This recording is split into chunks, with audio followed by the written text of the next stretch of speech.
Hi, I'm Kiana Miner. Welcome to the Crazy Courage webinar, where we are busting success myths and learning how to live more courageously. Today, I'm really excited. We're going to be talking with Rebecca Weller, better known as Bex. She is an author, a holistic health coach, lifestyle and business coach. She has an amazing blog and has an amazing body of work. Welcome, Bex. Thank you. Thank you so much for having me. Yeah, I'm so excited to talk to you and learn more about your story. Absolutely. Awesome. So maybe we can just start by you telling the audience a little bit more about yourself, sort of where you were before you started your own business and where you are today. Sure, yeah. So my journey began, strangely enough, about 3 years ago.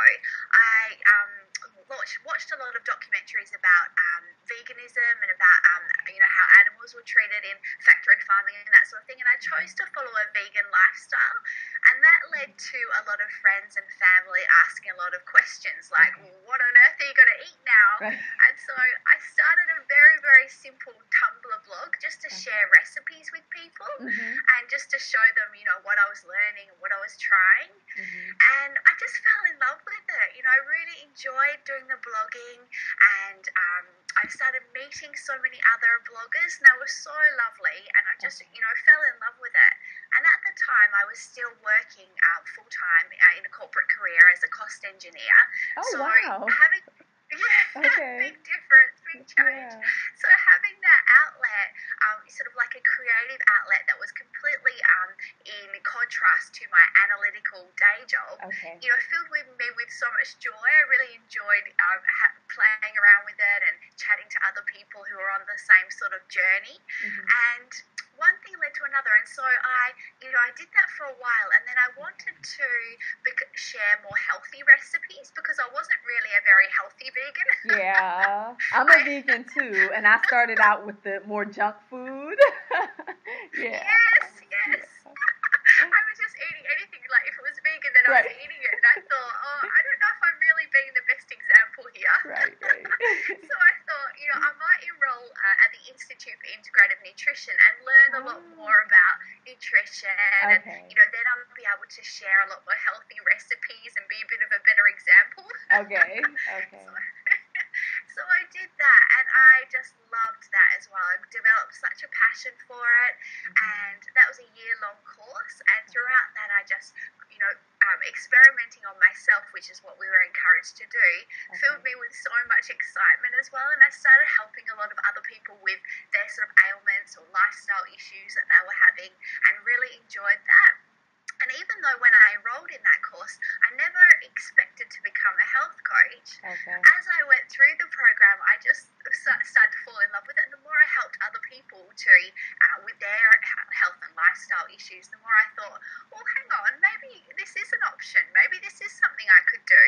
And then I fell in love during that time with a beautiful man. Oh, awesome. And he is working in the corporate world as well, as an IT consultant. And he was enjoying it, but he wasn't in love with it. He wasn't passionate about it. And in the same way that I was in a long-term career as a cost engineer, and I could do it. It was challenging, but it didn't make me get up with excitement every day and want to get to work.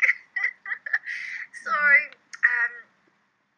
that was all happening in the background. And then after a while, after I graduated, actually it was just before I graduated, we started to think about long-term goals because, his name is Dominic, and he had been helping me with creating the graphic design stuff for my business. I wasn't even a business then, but I had started to, make my website look a lot prettier, and he'd done a lot of the graphics, and I created like a free recipe book, and he put that together. And he started to see, I really enjoy this, and I was really enjoying the health coaching part. So we started to get this idea, like, imagine if we started our own business, and he did graphic design and I did health coaching, and as you do when those ideas come up, like, oh, but this is crazy, could we really do this? But what about our corporate careers? Everyone would think we're completely mad. And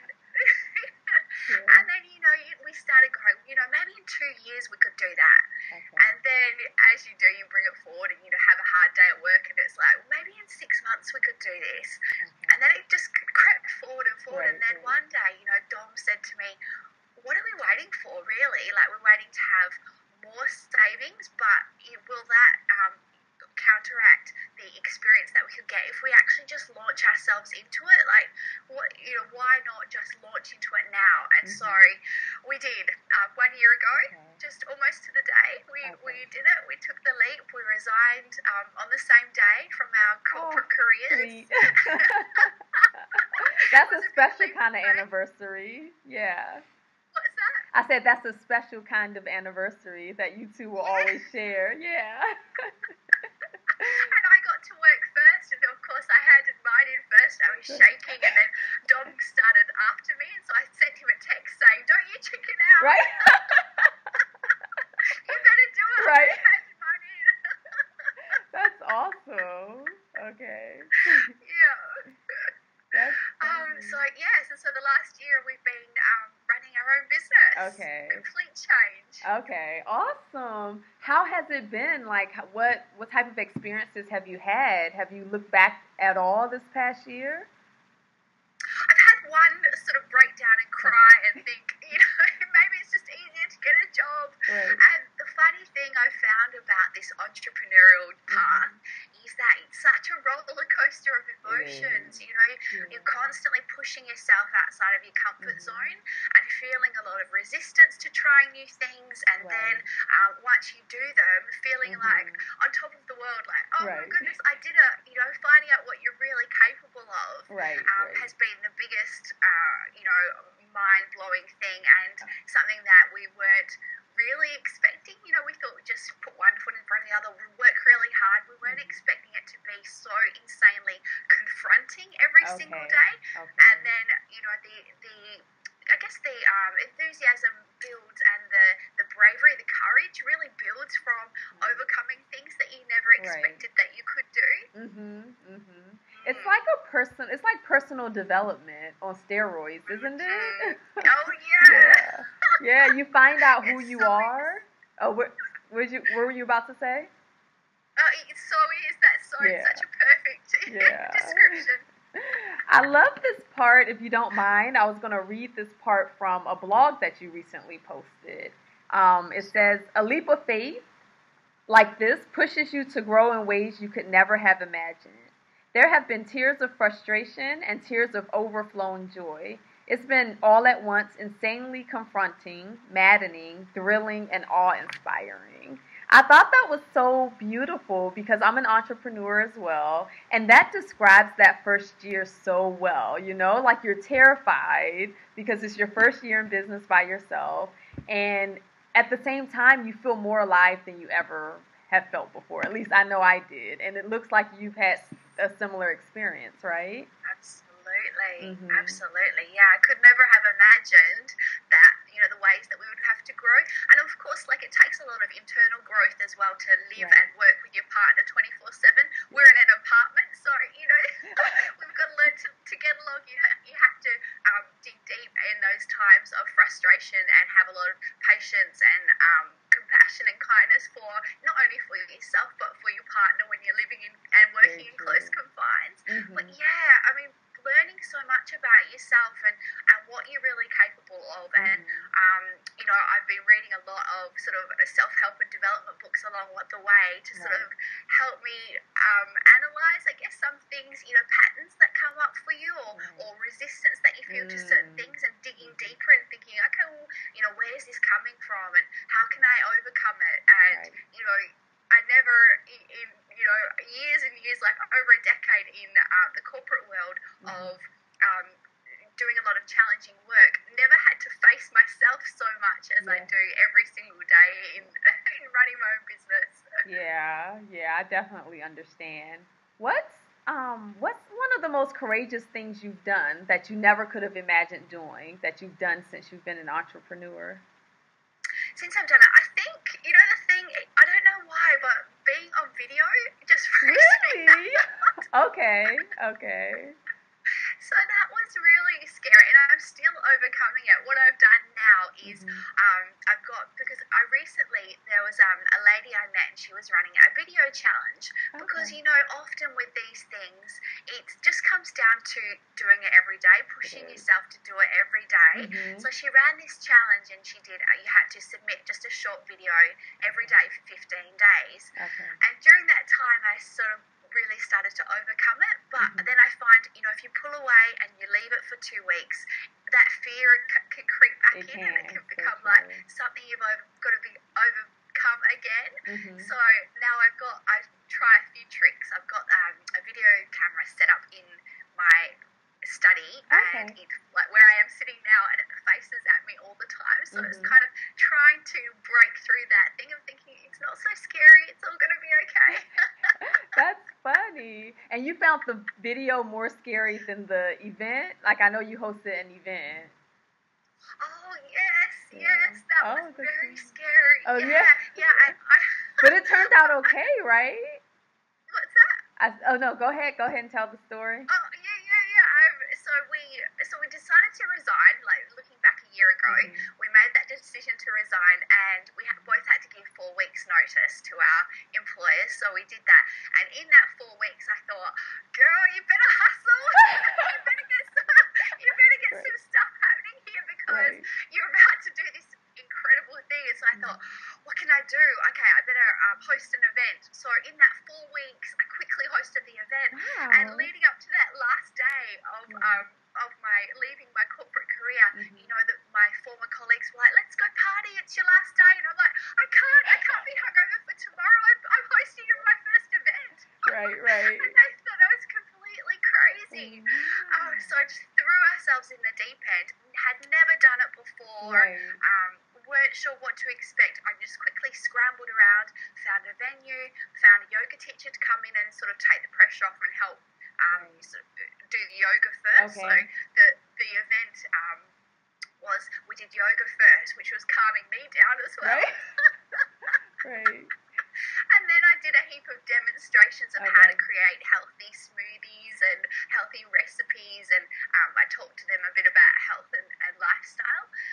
But yeah, having never done that before, I was shaking like a leaf. Like I just wasn't quite sure how it would go and what I would expect.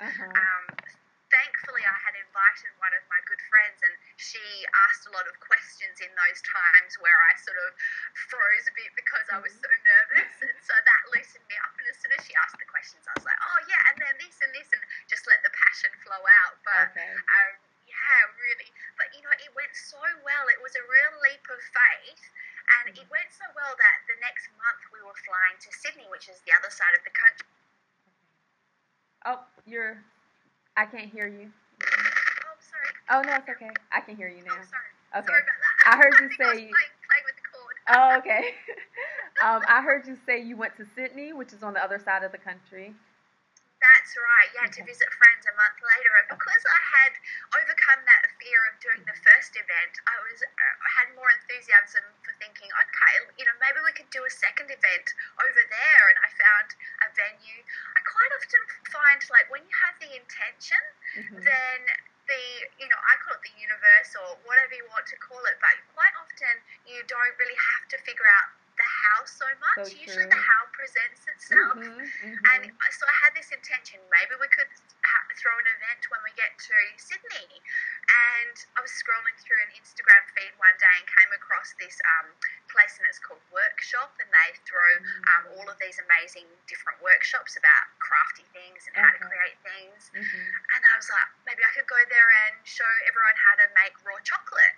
And so I got in contact with them, and they were like, yeah, come on in. And I said, I won't have any tools with me because I'm traveling, but I can get the ingredients and bring them in. And they were like, yeah, we'll get the tools together. What do you need? And it just came together like that. So I kind of feel like you take that leap of faith and put that intention out there, and you know, you don't have to have it all figured out. Just see what comes up. You know, what presents itself. Keep your eyes open for the signs. I love that, because that's exactly how this event came together. It was, you know, an idea that came to me. I was like, okay, I want to do something about courage, because it's just been a constant theme in my own life. And having the courage to step outside of my comfort zone has rewarded me in so many ways. So I was like, okay, I want to do something with courage. I was like, but what should I call it? And I was listening to a song. I was listening to Pharrell's Happy. I don't know if you know that song. Love it. Yeah. And the first line is, this may sound crazy. And I was like, crazy courage. That's it. And so then I was like, well, what should I do? And my intuition was like, well, you should host an event. So, I started just kind of reaching out to people, and I got such an enthusiastic response, and it just kind of came together. And it's amazing how that works out when you set the intention. So I totally understand what you mean. Yeah. Yeah, I think that's where some of the most beautiful ideas come from. You'll have that intention, and then you get these sparks of inspiration, Right. and it just snowballs into something beautiful. That's so true. So do you feel like you have to act even if you're fearful? Because, in my experience, the fear doesn't really go away, like you kind of have to act in spite of the fear. What would you say? Yeah. Yeah, absolutely. Every day, overcoming it, because that's how you grow. Without fear, there's no growth. Right. And so sometimes I pin things up to my vision boards, just saying, if you don't change anything, you don't grow, and just keep that in mind and keep pushing myself to, because I want to grow. I want to evolve and find out what I'm really capable of, and that won't exist if I don't take the steps in spite of the fear. That's so true. So you use a vision board to kind of set sure intentions? Oh, that's awesome. What other things do you do to... Yeah, so I have a few vision boards. I've got one, I'll just move there, you can see one behind me. I love that. And I have a digital one on Pinterest, and I love them, and I sort of save a lot of inspiring things onto my phone, so into the, if I see things on the internet, take a little snapshot, and then I flick through them sometimes if that's making me, if I feel a bit fearful. Other tools is I've created a folder in my inbox that's called Client Love Letters. That's very sweet. And I put every time I get a beautiful email, I save them in there, and so the times that I'm feeling fearful, I read through there and think, because quite often they say, oh, you've inspired me to change this, or do something like that, and I think I push myself to be a better example so that I can help them more, and that really inspires me to be more courageous in many ways. What else? I think a lot of the tools I love to use with clients, with them, because with my health coaching clients, when they want to overcome destructive relationships with food, that can take a lot of courage as well. That sort of stuff can be very confronting, and so I use the similar tools with them that I use with myself with overcoming entrepreneurial roadblocks or fears. And a lot of that comes down to getting out of your head and into your heart, I think.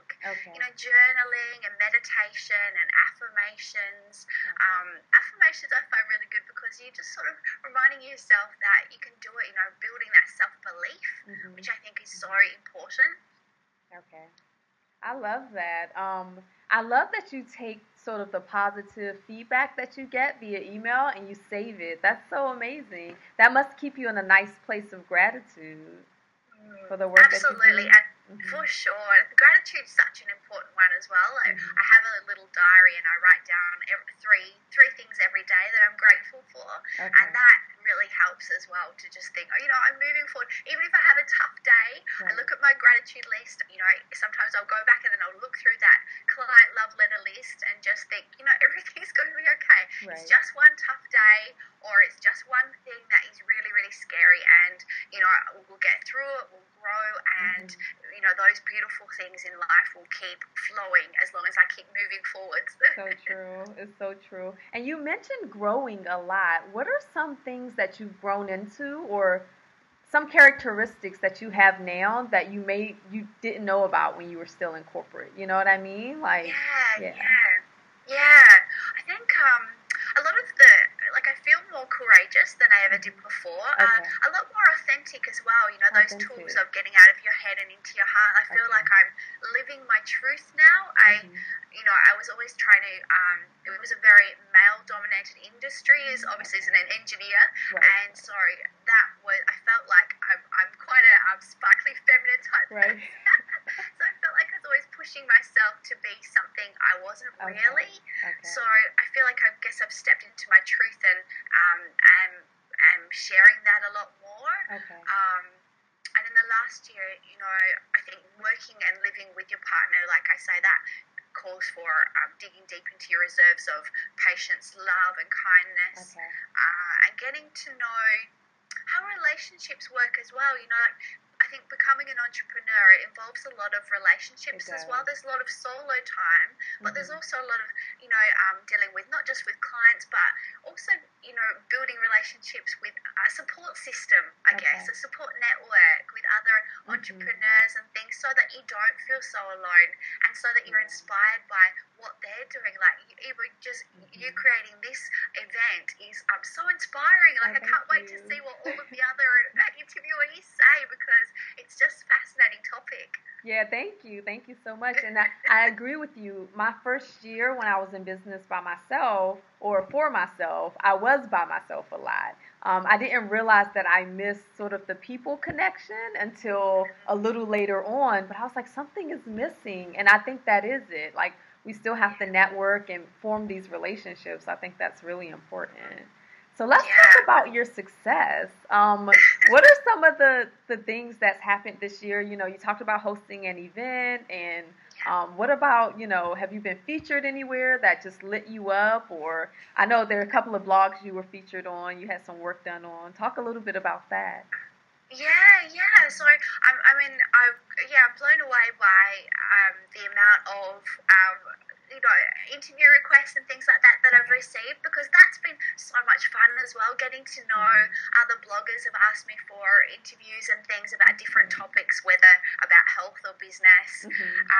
Also, the Institute for Integrative Nutrition that I studied at, they got in contact and asked me to provide business coaching and mentoring to their Australian students, which I was just blown away, because I love the school so much. And now every week I do sort of group coaching sessions with their new students, and that lights me on fire as well, because, you know, hearing their enthusiasm for the course and what their ideas are about where they want to take their businesses is so exciting. That it gets me really excited every week. And most recently, there's a very large newspaper in Western Australia where I live, and they contacted me. One of the journalists contacted me and said, I want to talk to you about a story that we're running about how fit and healthy is the new skinny these days. And I said, what a great topic. I love that, because I believe, you know, the wanting to be skinny comes from the diet mentality, where it's all that deprivation and punishment. And I believe the getting healthy and fit is coming from a place of self-love and, you know, caring for yourself and nourishment, and I'm all about that. That's awesome. So I loved that. And then she went away, and then a week later she called and she said, you know what, my editor wants to make this a bigger story, so we're going to send our photographer out to take photos of you. And that just went out, and that just blew my mind. And I, you know, the one thing I regret is I didn't ask her how she found me. Yeah, I bet you would want to know that. That's awesome. Yeah, so exciting. Yeah, that's very. Go ahead.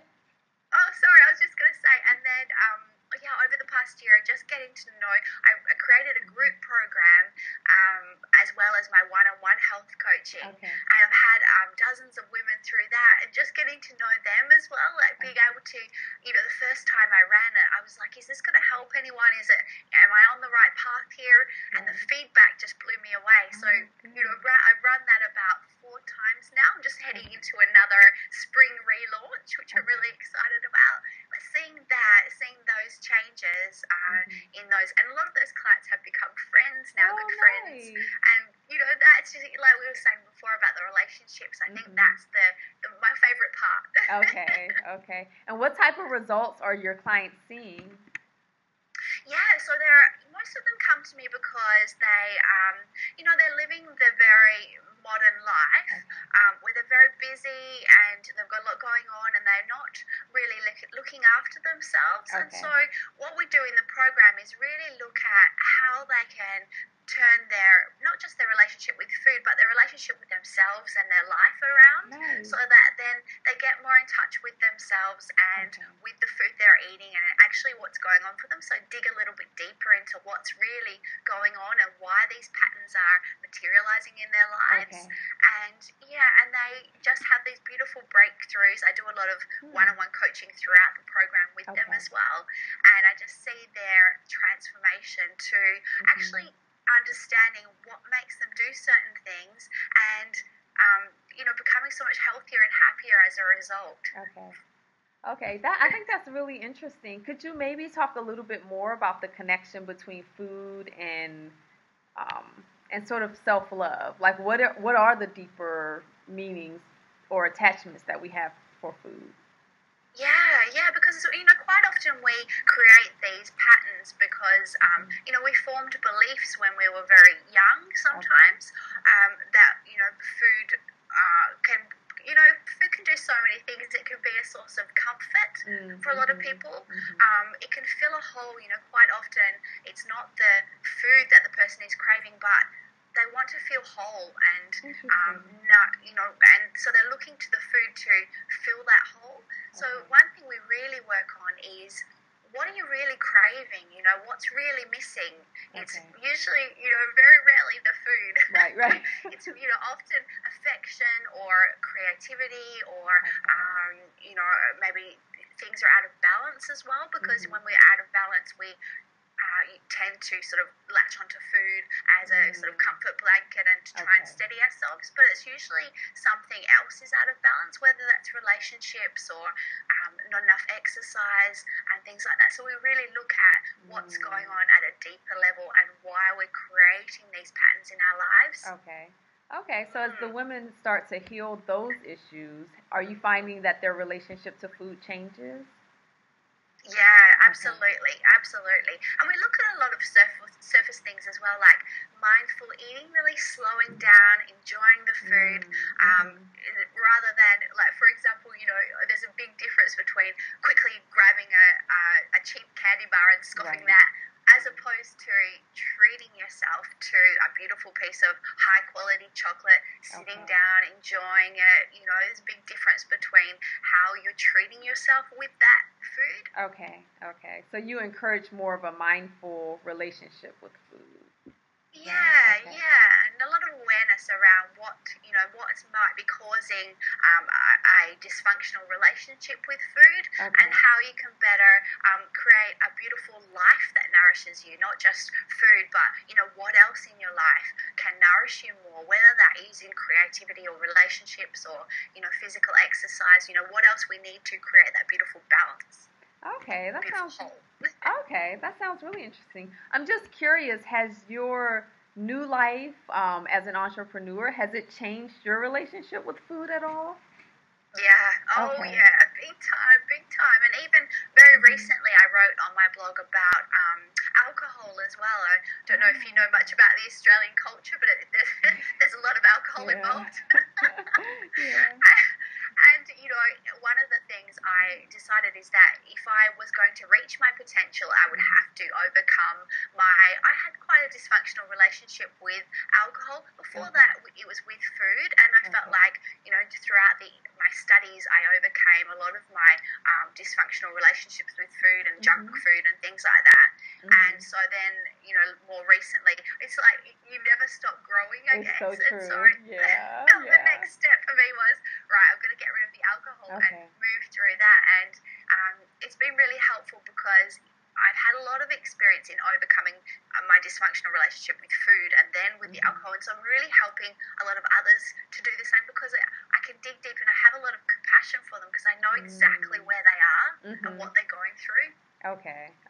Yeah, I can definitely relate to that. I do feel like, I've said this before, and I've never really dug too deep into the meaning behind it. But I know it was a lot easier for me to eat better when I was an entrepreneur as opposed to when I was in corporate America. And I do think the authenticity and the passion has a lot to do with it. Like, I don't seek food for passion anymore, you know what I mean? Like, like a lot of ice cream and stuff like that. So yeah, I definitely think there's a relationship. And that's the thing, like you then you have created this beautiful life that nourishes you, and living your passions every day, and so you don't need all that ice cream because you've got something that got something that excites you every day. And often women, I had a couple of clients recently, and they were going through I guess they had started working in jobs that didn't fulfill them.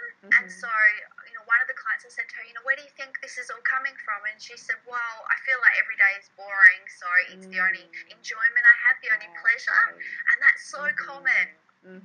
Yeah, I can definitely understand that. That makes a lot of sense. Yeah, I love that. So what's next for you in your business? What's your vision for your business and your future? Yeah, so I'm working on a few more courses at the moment because there are, a few things that I've had experience with and I want to help a lot of people with. I finished my biz coaching with the Institute for Integrative Nutrition students next February. So after that, I've been taking all of my notes and what can help other entrepreneurs when they're first looking to make that move into creating their own business and a life that they love. And so I'm looking at how I can help them better. And also growing my group program is called the Sparkle Project. And so I want to really grow that as well because it's something that I'm really passionate about, as you can see. Yeah, definitely.